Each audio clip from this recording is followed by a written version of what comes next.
Okay, so let me get this straight.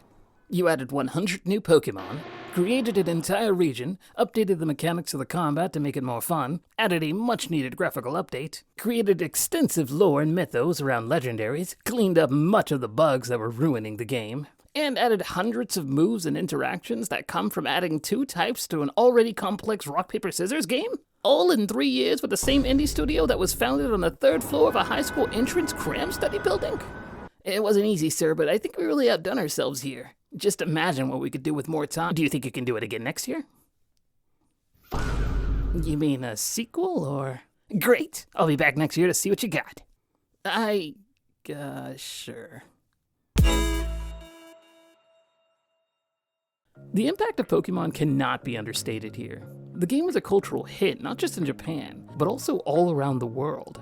Something I think that people tend to overlook is the fact that the first generation of games sold 31 million copies, which at the time was completely unheard of. For comparison, the game that sold even close to that was Super Mario Bros. 3, which in itself was a cultural icon, selling a mere half of what Pokemon had. It was a dominating force in the industry, and there's probably a pretty good reason why you could single out a crowd, and probably a good half of them to a third of them would have played at least one Pokemon game, while the other half would be able to identify at least 2 Pokemon from a lineup. So when a new game from the global phenomenon popped off, you know people just gravitated to it like it was the new hotness. While only selling a mere 21 million, it wasn't as popular as the previous game. But the momentum found here was clear. Pokemon was still a dominating force to be reckoned with. I still remember the Pokemon 2000s movie, adding such a spectacle.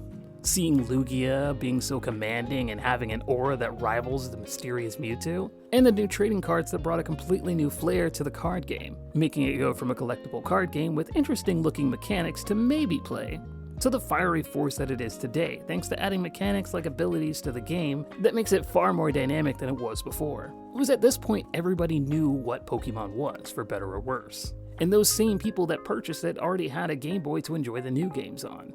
And those new games really were a step up and a sight to behold. If the player only had the original Red, Blue, Green games, they'd be treated to a colorful new world for starters, which each and every Pokemon finally looks like more creatures and less like globs of pixels. The same goes for every character sprite, where you can tell that they're more lively and lifelike than their red and blue counterparts. There's so much care put into these games when you compare them to the interiors that they have. Gold and Silver just look so much more homely and less RPG Maker-like.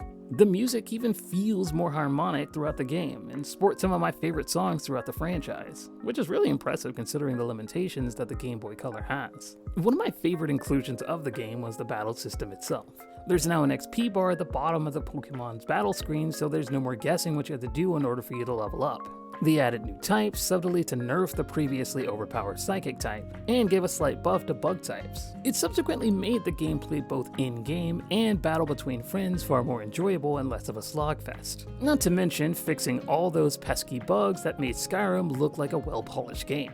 Things look quite a bit more lively. Even pushing forward with Crystal made moving sprites, the ability to pick a female character whenever you wanted, the introduction of the Battle Tower, and kept that momentum going, improving the franchise. Then came Gen 3 with a complete graphical overhaul, changing up battle mechanics, Gen 4 introducing online play and changing up the battle mechanics even more, making the physical special split, whereas before, special moves were tied to their typing to see what kind of damage is dealt. But after the split, each move can be physical or special regardless of their type, making the game extremely dynamic from there.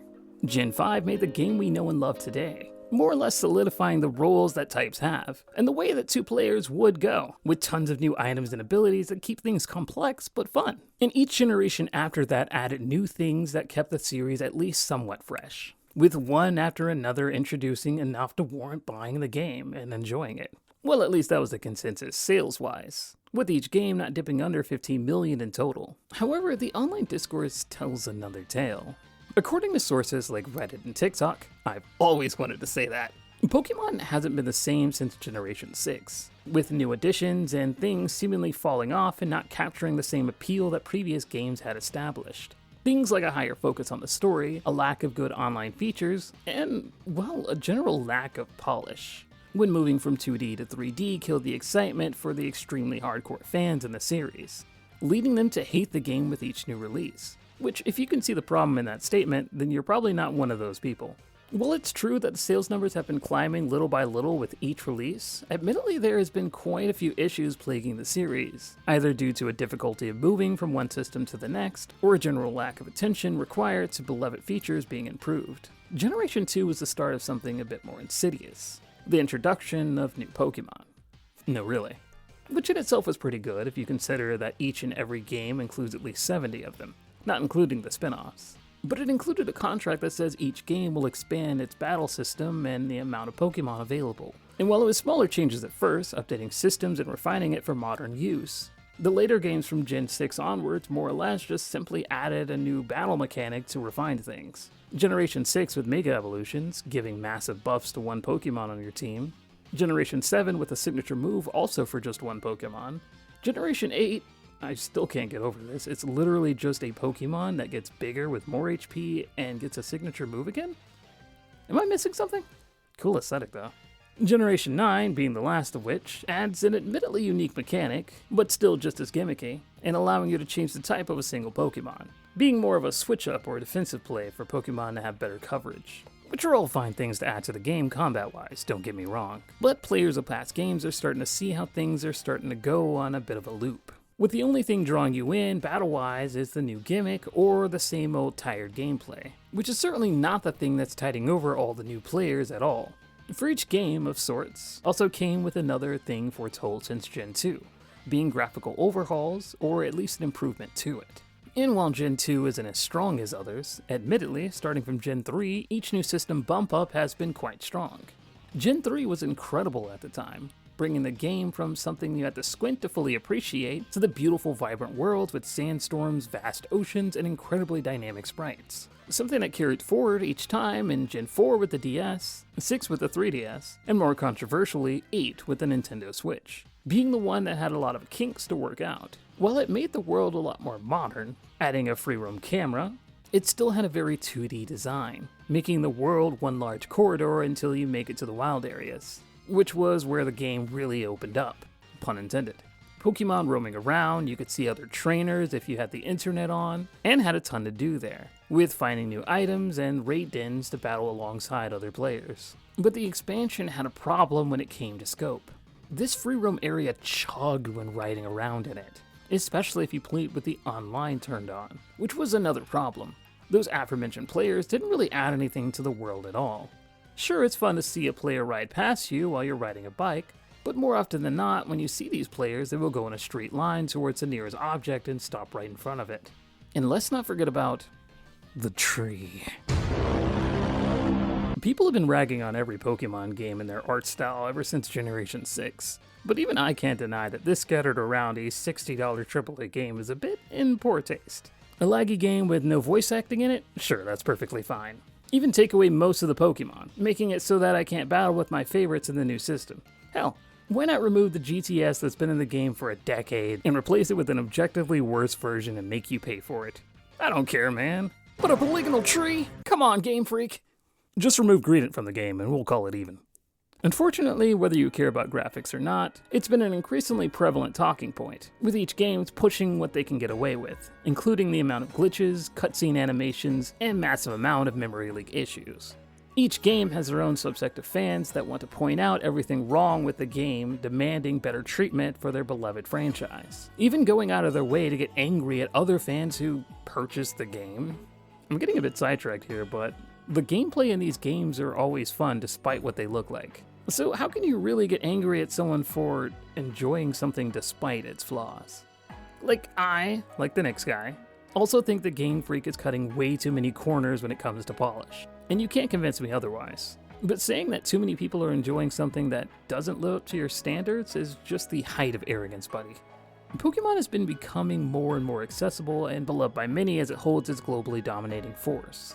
Game Freak has been trying to make enough changes to keep things fresh in this modern era, but I think a lot of its issues lie in creating an experience rather than leaning on their strengths. They got a lot of complaints about the world not being graphically intensive enough, or having a good enough story, each fairly true in a vacuum. But games from the older years were fun for a reason. They leaned into the aspect of playing the games to catch all the Pokemon, then challenge yourself in a new environment. Comparing Generation 1 to 2 isn't to say that 2 is much better than 1.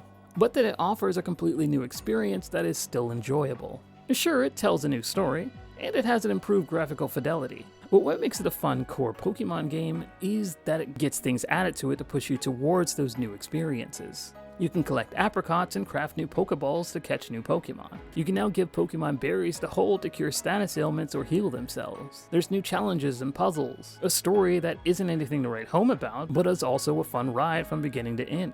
And battles became much more dynamic by having different moves and interactions. Game Freak buckled down for a more fun experience and tightened up the obviously faulty game mechanics in order to make a more fun game. But later games in the franchise, in my eyes, actually do feel like they're focusing more on tightening up the visual flair and story elements. And in my opinion, they're not as good of an inclusion as something like making sure the experience in-game is as tight as possible.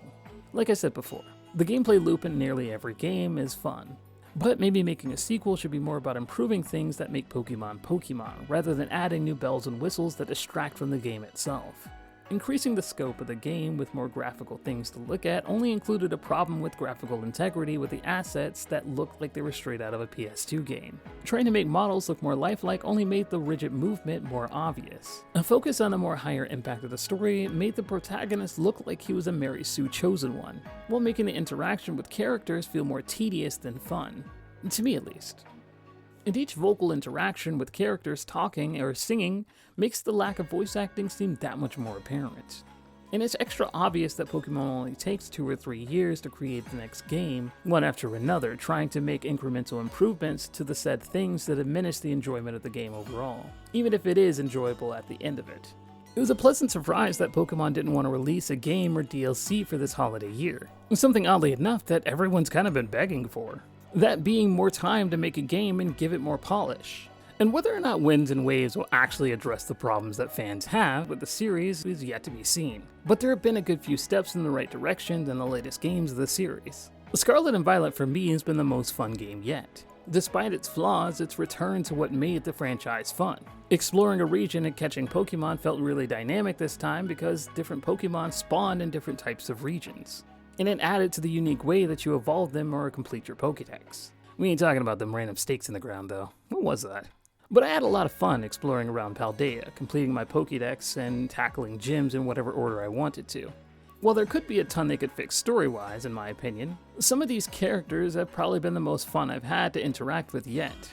And Legends EA upped the ante with making a game that actually kind of felt solid in my opinion. Now, I've never played a Pokemon game with great writing in it, but the story was at least somewhat humorous and creative. The mechanics of catching Pokemon in wild areas throughout the city, simple progression throughout the game, and an okay amount to explore, and battles that actually felt fast and fresh were a delight for a Pokemon game, as it felt like it was sticking to what it was good at this time around to craft a decent enough experience gameplay-wise, being one that doesn't lag or glitch much as the other games of the past at least.